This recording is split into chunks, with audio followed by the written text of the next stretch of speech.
तो in today's lecture बच्चों अपन लोग TIR के थोड़ा और स्टेप डिटेल में जाकर पढ़ रहे हैं। ठीक है, तो यहाँ पे मैंने लिख लिया है टोटल इंटरनल रिफ्लेक्शन का वापस से एक स्टडी कर रहे हैं। बच्चों क्रिटिकल वाला एंगल की स्टडी कैसे करते हैं जरा बताना। तो आप बोलोगे सर एक इंटरफेरेंस होता है ना, इंटरफेस होता है, उस पर नॉर्मल बन जाता है। सबसे पहले तो दिख रहा होगा आप लोगों को, एक स्टैंडर्ड एंगल मैंने बनाया और नॉर्मल से क्या नाम रख दिया उसका, बोलो क्रिटिकल। क्रिटिकल पे कितना आता है रिफ्रैक्शन का एंगल, कोई बताएगा मुझे? क्रिटिकल एंगल पे कितना आता है रिफ्रैक्शन? तो बोलोगे सर बाहर निकलने का एंगल कितना हो जाता है, 90 डिग्री हो जाता है। राइट ना बच्चों, सोच सकते हो। अब ये जो कंडीशन है बच्चों, ये क्रिटिकल एंगल की कंडीशन है। क्या है? क्रिटिकल एंगल की कंडीशन है। इस पर्टिकुलर कंडीशन में जो एंगल ये जो डिविएशन का आ रहा है बच्चों, पता है वो कितना आ रहा है? ये एंगल आर की वैल्यू यहाँ पे 90 डिग्री है। ठीक, अब मुझे बताओ इसके दो केस अगर मैं समझा के बताऊं, देखो ये दोनों के दोनों केस समझ लो, आपको सब कुछ क्लियर हो जाएगा। बच्चों का इंसिडेंट एंगल छोटा रहता है क्रिटिकल से, और सेकंड केस में क्या हो जाएगा, इंसिडेंट एंगल लार्जर रहेगा किससे, क्रिटिकल से। तो क्या होगा, जरा सोच समझ के बोलना। एवरीबडी आंसर करो। अगर इंसिडेंट एंगल क्रिटिकल से छोटा बना रहा है टीचर, मतलब ये आपका इंटरफेस है और ये आपके पास क्या है, नॉर्मल है। एंगल कैसा बनाऊंगा मैं, कम। ठीक, क्या ये TIR करेगा बच्चों? बच्चे लोग क्या ये TIR करने वाला है? बोलोगे सर नहीं करेगा, ये थोड़ा सा बस बेंड हो जाएगा इस तरह से, क्योंकि हम कहां से कहां जा रहे होते हैं बच्चे लोग, रेरर। ये हम लोग हमेशा डेंसर से कहां जा रहे होते हैं, रेरर पे जा रहे होते हैं। यहां तक का देखो तो पहले एक बार। तो चलो इसमें और ड्राइंग भरते हैं। अब फटाफट देखना, सर अगर एंगल हल्का सा और बढ़ाते हैं तो ये थोड़ा और ज्यादा बढ़ेगा। मान लो सर ने थोड़ा और एंगल बढ़ाया, अलग पेन से बढ़ा रहा हूं मैं, तो थोड़ा और बढ़ जाएगा बच्चों। एक मोमेंट ऐसा आएगा जब वो क्रिटिकल को हिट कर जाएगा और बच्चों वापस से आपका ये डायग्राम बन जाएगा। What is going to happen जब अपन क्रिटिकल से ज्यादा पहले ही रखते हैं? तो बोलोगे सर इस केस में तो ऐसा होने लगता है दैट ये आपके पास क्या रहेगा, नॉर्मल। दिख रहा है सबको नॉर्मल, ये है ना। नॉर्मल में अगर क्रिटिकल से ज्यादा एंगल बना देते हैं तो क्या होता है बच्चों, किसी को याद आ रहा है ऐसा कुछ? तो बच्चे लोग जो पहला वाला केस था ना आपका, उसमें नॉर्मल तरीके का रिफ्रैक्शन हो रहा है, इस बात पे ध्यान दो। ठीक है, और कुछ बड़ी काम नहीं पढ़ाया सर ने यहाँ पे। ठीक है, नॉर्मल तरीके का रिफ्लेक्शन हो रहा है। सेकंड केस में बच्चे लोग एक्चुअल में आपका रिफ्लेक्शन चल रहा है। तो रिफ्लेक्शन का सबसे बेसिक रूल क्या है, 10 साल पहले पढ़ा था अपन ने, कि जितना एंगल ऑफ इंसिडेंट रहेगा उतना ही एंगल ऑफ क्या हो जाएगा बच्चों, रिफ्लेक्शन रहेगा। This is reflection. बात समझ रहे हो क्या? हाँ ना बोलो। अब मैं आप हाँ, अब मैं बच्चों आप सभी बच्चों से पूछता हूं कि यहां पर बच्चों दोनों केस में डिविएशन कैसे मिल रहा होगा। सभी बच्चों से पूछ रहा हूं बच्चों, डिविएशन कैसे मिल रहा होगा।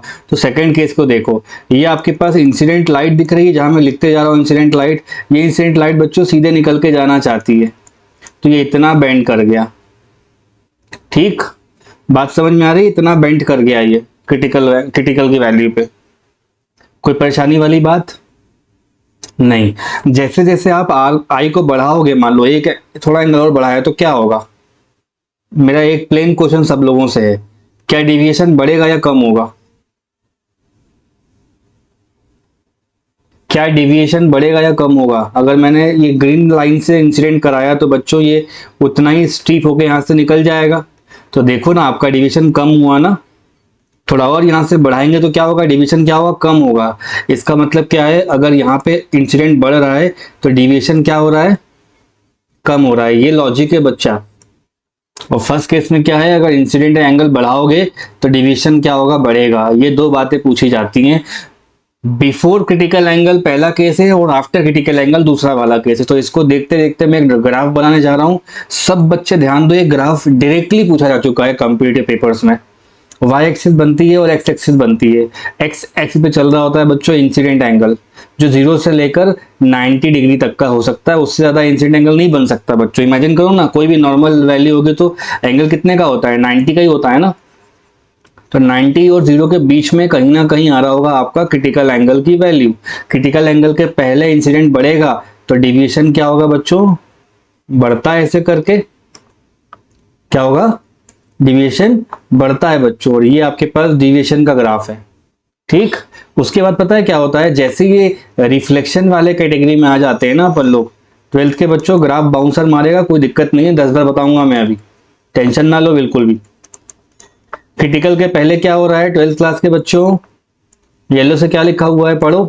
क्रिटिकल के पहले क्या लिखा है, I is less than critical, और यहाँ I is greater than critical. क्या हो रहा है, रिफ्लेक्शन हो रहा है। रिफ्लेक्शन में क्या होगा, ये घटेगा ऐसे करके, तो थोड़ा नीचे से बनाया जाता है, ये ऑब्जर्वेशन है बच्चों।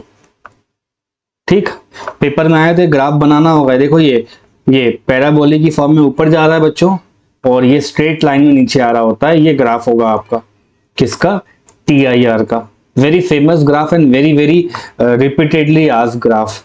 तो इसको बोलते हैं डिविएशन, ठीक है, deviation versus incidence graph. Doubt बोलिए सबके सब। सो बच्चों एप्लीकेशन ऑफ ये TIR में क्या पूछ रहा है अपन से, डायमंड। तो डायमंड के लिए अपन ऐसा बात करते हैं बच्चों कि डायमंड बेसिकली बहुत ही ब्रिलियंट या ब्रिलियंस शो करता है लाइट को लेके। वो कई बार बच्चों टोटल इंटरनल रिफ्लेक्शन करता रहता है, क्योंकि जहां भी लाइट टकराती है ना बच्चों, वो क्या करती है, TIR के केस में चली जाती है। लेट मी एक्सप्लेन यू क्या चल रहा है यहाँ पे। सब मैथ्स वाले बच्चे पढ़ रहे हैं यहाँ पे, है ना। तो for TIR if I write total internal reflection की मैथमेटिकल इक्वेशन क्या होती है बच्चे लोग, तो बोलोगे sir sine of critical angle equals to reciprocal of n होता है, आया ना। सोचो, तो अगर किसी की n की वैल्यू ज्यादा हो गई तो साइन IC की वैल्यू बहुत कम आ जाएगी। साइन IC कम आ गया, इसका सीधा सीधा मतलब है क्रिटिकल एंगल क्या हो जाएगा, इज वेरी वेरी लेस। तो रियल लाइफ में क्रिटिकल एंगल डायमंड का हो जाता है बच्चे लोग, लिखा हुआ है ये कॉपी पे 24.4, जो बहुत ही कम है। अगर आप किसी डायमंड को देखते हैं, जनरली जो डायग्राम बनता है डायमंड का बच्चों, इस शेप का बनता है। बात समझ रहे हो, जहां से लाइट इसके टॉप से एंटर करती है और अंदर ही घूमती रह जाती है। तो मैं भी लाइट को अंदर एंटर करवाता हूँ, मेरे साथ साथ देखते रहो। ये जो येलो वाला आ रहा है ना बच्चों, लाइट एंटर कर रहा है इस तरह से, कोई दिक्कत तो नहीं है बच्चों। ये बन गया तुम लोगों का नॉर्मल। बाहर क्या हो जाएगा, N1 का मतलब 1 हो जाएगा, और अंदर क्या हो जाएगा, N2 का मतलब n, reflective index of diamond है ना। ठीक है, बताओ लाइट रे कहां से कहां जा रही है, अभी बोलते जाओ। रेयर से अंदर कौन सा मीडियम होगा बच्चों, डेंसर। तो बच्चों फर्स्ट फेज पे ना लाइट एंटर तो कर जाता है, लेकिन एक बार जो इंसान इसके अंदर घुस गया वो बड़ी मुश्किल से निकलता है बाहर। तो ये एंटर तो कर गया हमारे डायमंड के, मतलब रिंग विंग पे डायमंड पहनते ना, वहां पे ऐसे ही होता है। ये रेयर से मान लो मैंने इंसिडेंट बनाया तो लाइट थोड़ा अंदर की तरफ जाती है ऐसे करके। ठीक है, अब इस सरफेस से क्या होता है कि सबसे पहले तो एक नॉर्मल बन जाती है। अब इस तरह से बच्चों डेंसर से बाहर निकलने का क्या मन कर रहा है, रेयर का, मतलब यहाँ पे क्या लगने वाला है, अब TIR पड़ने वाला है। तो लाइट क्या करेगा, देखना अच्छे से क्या बना रहा हूं मैं। ये जो एंगल बन रहा है नॉर्मल से, ये जो एंगल ऑफ इंसिडेंट होगा वो ग्रेटर देन किसके हो जाएगा बच्चों, 24 डिग्री से ज्यादा हो जाएगा ये गलती से, तो लाइट अंदर रह जाएगा। ऐसे ही काम ये लाइट यहाँ पे करवा जाएगा। ऐसी 2-3 बार रिफ्लेक्शन करने के बाद वो ऊपर निकल पाता है, तभी आपको स्पार्कल करता हुआ दिखता है। तो यहाँ लिखा हुआ है it is very much likely that the light undergo total internal reflection inside it। एक नहीं 2-3 बार करती है, इसलिए डायमंड इतना ब्रिलियंट या ब्रिलियंस होती है डायमंड के पास, उसको वो नोन कर, इसलिए तो चमकते हैं वो लोग। अलग अलग तरीके से उसको कट किया जाता है बच्चों, ताकि वो सब ज्यादा से ज्यादा क्या कर सके, TIR कर सके। तो अलग अलग कंपनी जो डायमंड कट करती है, मान लो इंडिया में सूरत में कहीं कट होता है तो यही होता है। इस पे बेस 1 मार्क का क्वेश्चन 2020 के फिजिक्स पेपर में आ चुका है, जहां 2 डायमंड दिए थे और पूछा था कौन सा डायमंड ज्यादा ब्रिलियंट है। तो बच्चों जिस डायमंड में ब्रिलियंट और मतलब जो बहुत अच्छा डायमंड है, ज्यादा रिफ्लेक्ट कर पा रहा है, तो जहां पे नंबर ऑफ TIR ज्यादा आपको दिख रहे हो ना, नंबर ऑफ TIR ज्यादा होंगे बच्चों, वो ब्रिलियंस कैटेगरी में आ जाएगा, है ना। इस लाइन में डाउट नहीं होना चाहिए, मैं समझता हूँ सब बच्चों को आ रहा होगा समझ में, हमारे बच्चों को कोई डाउट तो नहीं है बच्चा लोग। डायमंड क्या करता है, लाइट एक बार एंटर करती है अंदर ही अंदर रख लेता है अपने लाइट को, है ना। उसके बाद क्रिटिकल एंगल के फॉर्म में इसको पढ़ते हैं। तो ये पहला एप्लीकेशन हो गया आपके TIR का। उसके बाद बच्चों हमारे पास क्या है, दूसरा ये प्रिज्म को पढ़ना होता है। तो प्रिज्म से हम लोग करते हैं TIR। ये जनरली मेडिकल में यूज करते हैं, या कहीं पे अपन को पूरे लाइट को बेंड करना हो उसके लिए इस्तेमाल किया जाता है। जब पूरे के पूरे लाइट रेज को कंप्लीटली बेंड करना होता है, तो टू बेंड द लाइट, मैं लिख देता हूं यहाँ पे, टू बेंड, ध्यान दें सब लोग, टू बेंड द लाइट, है ना, at certain एंगल। बच्चों लोग एंगल कंप्लीटली 180 डिग्री भी हो सकता है, और कोई भी एंगल बच्चों 90 का हो सकता है, एंड एनी अदर और एंगल। आप डायग्राम देखिए और समझने की कोशिश करिए। फर्स्ट डायग्राम जो ये वाला पार्ट है, वहां देखो ए और बी दिख रहा है सब बच्चों को, 12th के बच्चों, A to B ये रखा है आपका ऑब्जेक्ट, मैं लिख देता हूं यहाँ पे ऑब्जेक्ट है। जब उससे रेज एंटर कर रहे हैं तो डायमंड पे जानबूझ के, ये डायमंड किस शेप का है बच्चों, ये जो प्रिज्म है, बोलो प्रिज्म, ये राइट एंगल दिख रहा है ना हमें। तो ये जब नॉर्मल बन जाएगा बच्चों, इसका एक डायग्राम समझ लो, ये नॉर्मल जब बन जाएगा तो नॉर्मल से अंदर की तरफ जो एंगल बन रहा है वो कितना है, 45 का एंगल बन रहा है। अगर बच्चों ये जो इंसिडेंट एंगल है वो किससे ज्यादा हो जाएगा आपका, आई इज ग्रेटर देन, किससे ज्यादा हो जाएगा, IC से, तो लाइट क्या रह जाएगी बच्चों, अंदर ही रह जाएगी, तो पूरी पूरी लाइट बेंड कर जाएगी। तो यहाँ पे TIR होने के बाद आपको 90 डिग्री का ये इमेज में बेंड दिखाई दे रहा है। तो कहीं मेडिकल एप्लीकेशन में कहीं लाइट को बेंड कराना हो अपन को, या रियल लाइफ में अपन कहीं लाइट को बेंड करते देखते हैं, there are so many optical instruments, measuring instruments, बहुत जगह ये चीजें लगती हैं। तो वहां पे अपन को 90 बेंड करना है तो पहला केस इस्तेमाल करेंगे। दूसरे केस में क्या हो रहा है बच्चों, देखो AB यहाँ पे ऊपर की तरफ बना हुआ है और वो पलट के नीचे दिखाई दे रहा है अपन को, विच मीन्स ये क्या हो गया है, बोलो 180, ये पूरा इन्वर्ट हो गया है। ये क्या हो गया है बच्चों, ये इन्वर्ट। यहाँ पे कितनी जगह TIR लग रहा है, तो बोलोगे सर TIR यहाँ पे भी लग रहा है और TIR यहाँ पे भी लग रहा है। TIR लगने के लिए क्या चाहिए होता है, इंसिडेंट एंगल से बड़ा होना चाहिए, ये क्रिटिकल एंगल से बड़ा होना चाहिए इंसिडेंट एंगल। इन दो जगह पे क्या लग रहा है बच्चों, TIR लग रहा है। थर्ड केस देखो, थर्ड केस में ये ट्रपीजियम टाइप का दिखाई दे रहा है। एक एंड पे आपके पास ऑब्जेक्ट है, उससे जो लाइट निकल कर आ रहे हैं, यहाँ पे बेंड हो रहा है बच्चों, TIR केवल बॉटम पे लग रहा है। TIR करने का मतलब क्या होता है, वहां पे हम नॉर्मल ड्रॉ करेंगे और जो भी एंगल आ रहा होगा ना, ये एंगल बच्चों ज्यादा होगा, किससे ज्यादा होगा बोलो, क्रिटिकल से।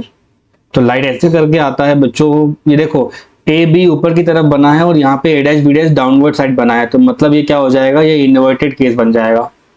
ठीक है, ये तीनों के तीनों केस लाइट को पर्टिकुलर डिग्री पे, या कोई ऑब्जेक्ट को, या उसकी जो इमेज फॉर्म हो रही है उसको पर्टिकुलर डिग्री पे बेंड करने के या इन्वर्ट करने के काम में आता है। It is very very useful. अभी यहाँ थोड़ा अजीब सा लग रहा होगा, लेकिन अपन मल्टी रिफ्लेक्टर लाइट देखते हैं, जो व्हीकल्स वगैरह आप लोग देखते होंगे, है ना, उनमें इस्तेमाल किया जाता है। जब लाइट को कई बार रिफ्लेक्ट करा के इमेज बनवाए जाते हैं, वहां इस्तेमाल करते हैं। ऑप्टिकल इंस्ट्रूमेंट में इस्तेमाल किया जाता है बच्चों इनका।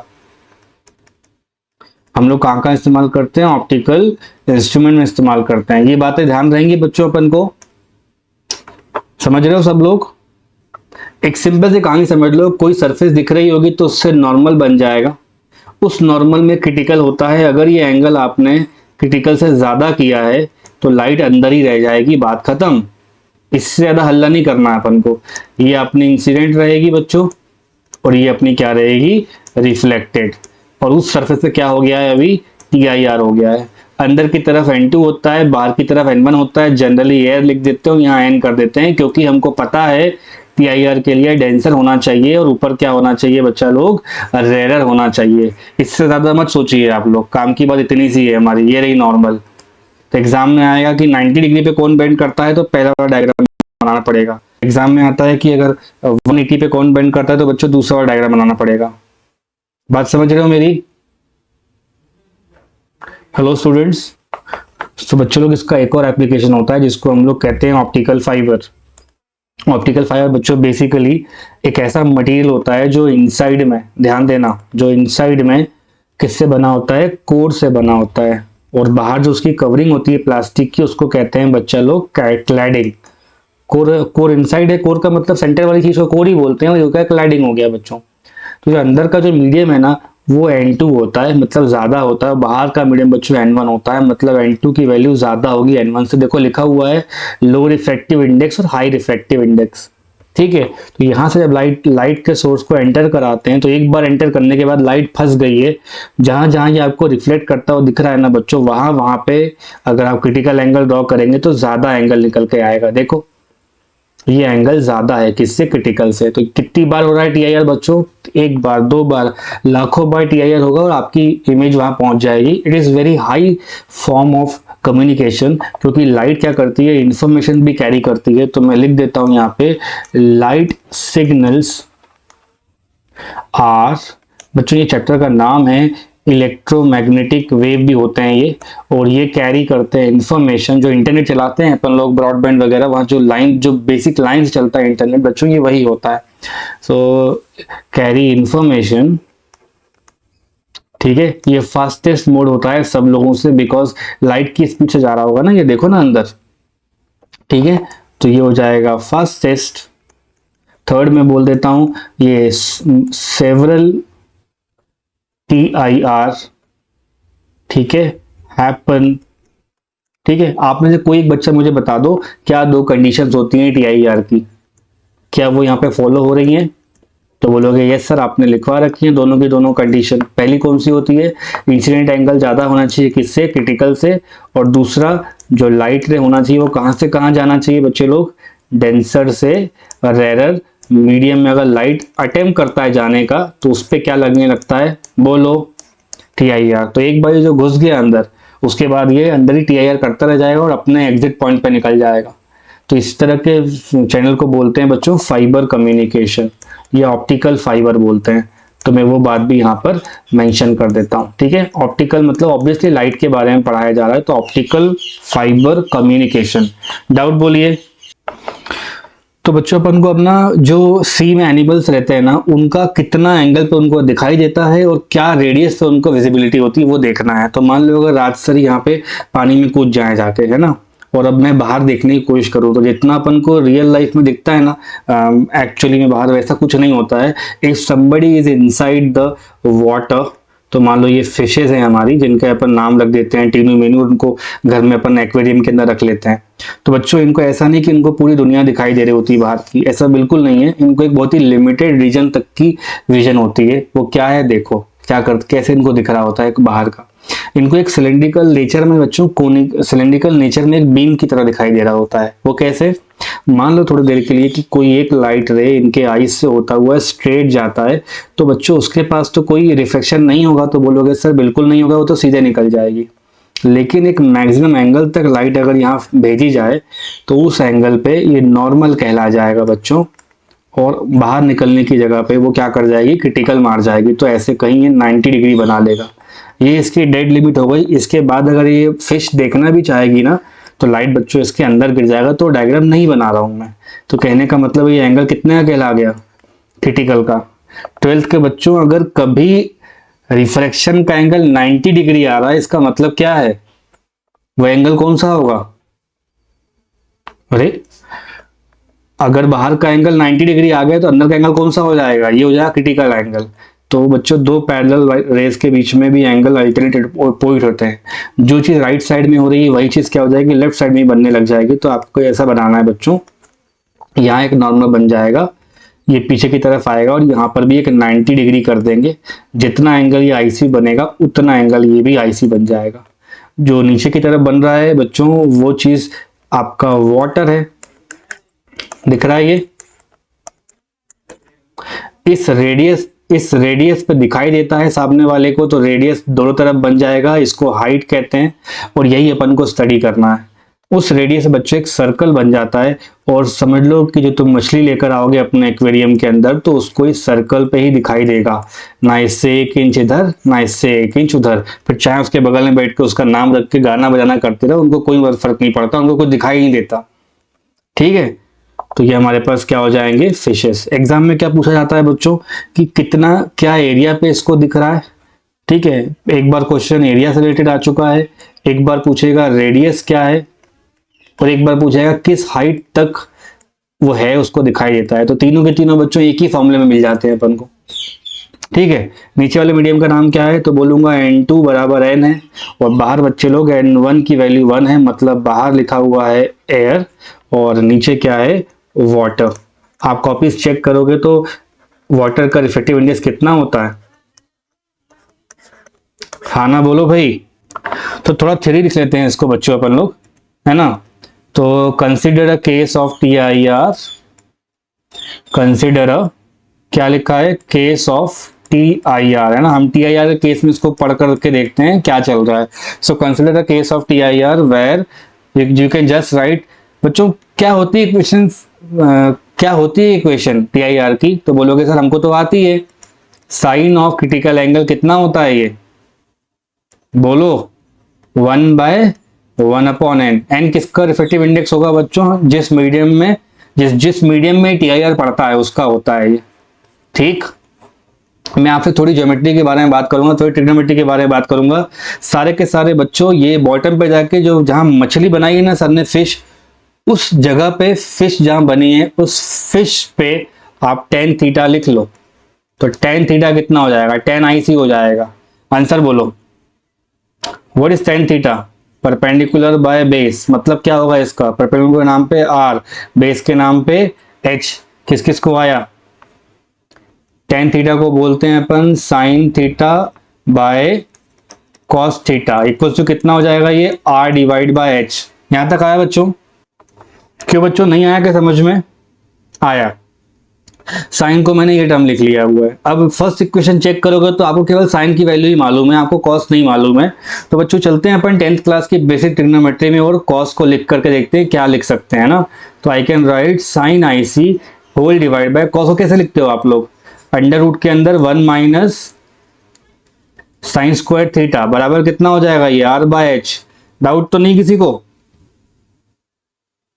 अब न्यूमरेटर में साइन आई सी लिखा हुआ है बच्चों, न्यूमरेटर में साइन आई से लिखा हुआ है उसको लिख सकते हो आप लोग 1/n, और डिनोमिनेटर में कॉस थीटा की जगह पे 1 माइनस साइन स्क्वायर थीटा था। तो कितना हो जाएगा? अंडर रूट के अंदर बोलते जाइए 1 minus equals to R upon H. किस किस को आ रहा है समझ में बच्चों? डिनोमिनेटर में आप लोग एलसीएम ले लो तो रूट में कितना बचेगा ये? एन स्क्वायर माइनस 1, और नीचे एन स्क्वायर से बाहर आ जाएगा अकेला एन। यहाँ आर डिवाइड बाय एच लिखा हुआ है तो एन से एन कैंसिल हो गया। आंसर बोलिए कितना आना चाहिए? आंसर बोलिए कितना आना चाहिए? रेडियस कितना आ गया?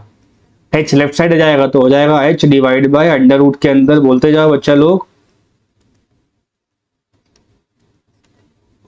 ठीक, नेक्स्ट पेज पे चलते हैं, उसके बारे में और बातें करते हैं। ठीक है, यहां पे है ना, कोई डाउट तो नहीं है? तो बच्चों में एक फॉर्मूला मिल गया है और most of the time formula पानी के लिए पूछा जाता है। तो पानी के लिए एन की वैल्यू कितनी है? 4/3। तो नेक्स्ट पेज पे चलते हैं और अपन वाटर के लिए कुछ कुछ बातें लिख लेते हैं ताकि अपने काम करेगी। तो I can write for water N equals, बोलते जाओ बच्चा लोग, 4/3, और आपका रेडियस आया हुआ है अभी एच डिवाइड बाय रूट के अंदर कितना लिखना है मुझे? N square minus 1। आंसर बोलो, एन रूट के अंदर एन का स्क्वायर करो कितना हो जाएगा ये?